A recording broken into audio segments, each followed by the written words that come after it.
무책임한 개주인은 처벌을 받고 반체제 인사는 블랙리스트에 등록된다. 중국의 사회 신용 제도는 어떤 행동이 바람직하고 바람직하지 않은가를 당국이 정의하는 것으로 전례 없는 규모의 시민 생활 관리를 가능하게 한다는 경계의 목소리가 높아지고 있다. 중국 국무원이 2020년까지 전국적인 도입을 목표로 하고 있는 사회 신용 제도의 목적은 보상과 징벌의 억지력을 통해서 국민의 품행을 표준화하고 사회 전체에서 개인의 행동을 효율적으로 관리하는 데 있다. 반체제 작가 예도 씨는 이는 사회를 전체주의적으로 관리하는 새로운 방법으로 지금까지 유례없는 삶의 모든 것이 감시받게 된다고 경고한다. 하지만 지금까지 제도에 대한 통일성은 없고 행동의 선악이라고 하는 신용도의 척도는 시, 읍, 면마다 다르고 보상이나 처벌의 대상도 일정하지 않다고 전문가들은 지적한다. 북경의 경우 신용도가 높은 시민들은 정부의 일자리를 확보할 수 있을 가능성이 높아져 아이를 공립유치원에 보낼 때에도 유리해진다.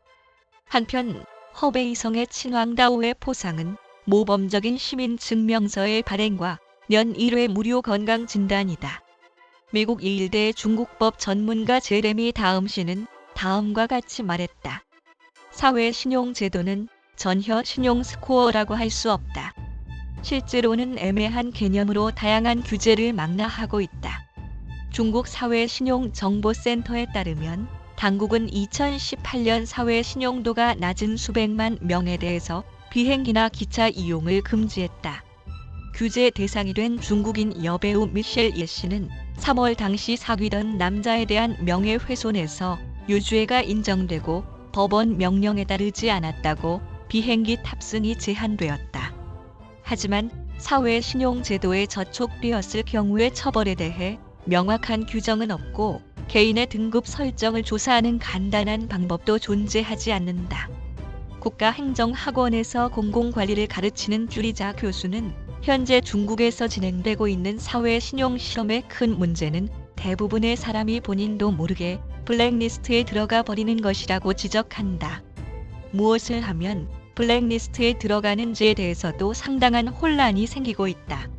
베이징에서는 자치단체의 허가를 받지 않고 나무 13그루를 베어놓은 남성이 벌로 나무를 65그루 심도록 명령을 받기도 했다.